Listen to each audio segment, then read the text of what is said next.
Welcome to Mechanic. In this video we're going to go over some of the common problems with the Volvo. This is a 2018 Volvo XC90, but this model started in around 2016, and from there in this model one of the most common issues is that the car, when you lock it and leave it parked for a long time, the battery might die or get too weak. What happens is a parasitic draw might happen. What that means is that one of the systems on the car is not shutting down when you lock the car, and it can cause the battery to drain. Now that is not uncommon with most newer and advanced cars. We have so many systems in them, so it doesn't affect all Volvos, but it can. So if you might, that's something you might have to deal with.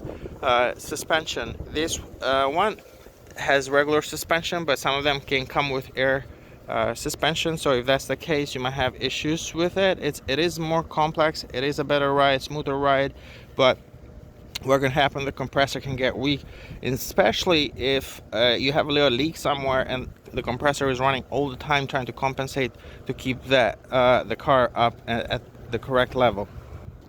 Another problem we see with these cars is sometimes the lift gate here can have issues. This has electronic lift gate, so it can get weak or lose synchronization and then start having issues. Some of the hybrid models are known to have some hesitation as the car is dealing with a hybrid system and the gasoline or diesel engine at the same time. So that was more common on the 2016-2017 hybrids.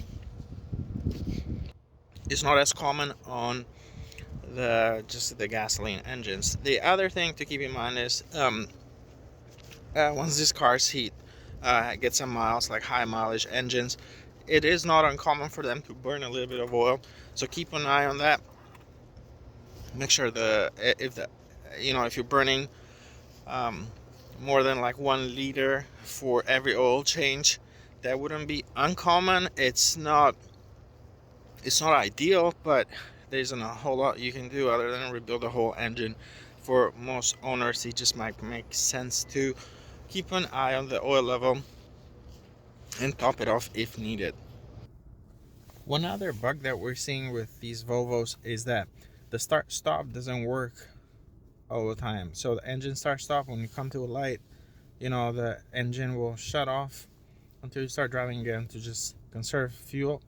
The feature is right there and it's turn on, but it doesn't always turn off the engine every time you go to a stop light.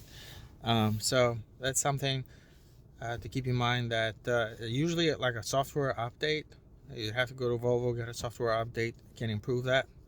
And the last thing is this info system here. You can see it's working pretty smooth, but a lot of users sometimes might complain that it takes too long to load up or it might freeze. So if it is doing that, check with Volvo, see if there is any update. And the other thing I would recommend is going to settings, go to system, do a factory reset, and that would clear up a lot of stored data that can cause it to slow down. So overall, these are very well built cars. They don't really have any major issues to worry about, and Volvo did a great job in adding a lot of safety features that you don't really find in a lot of other cars. And but that's all. Thanks for watching Mechanic.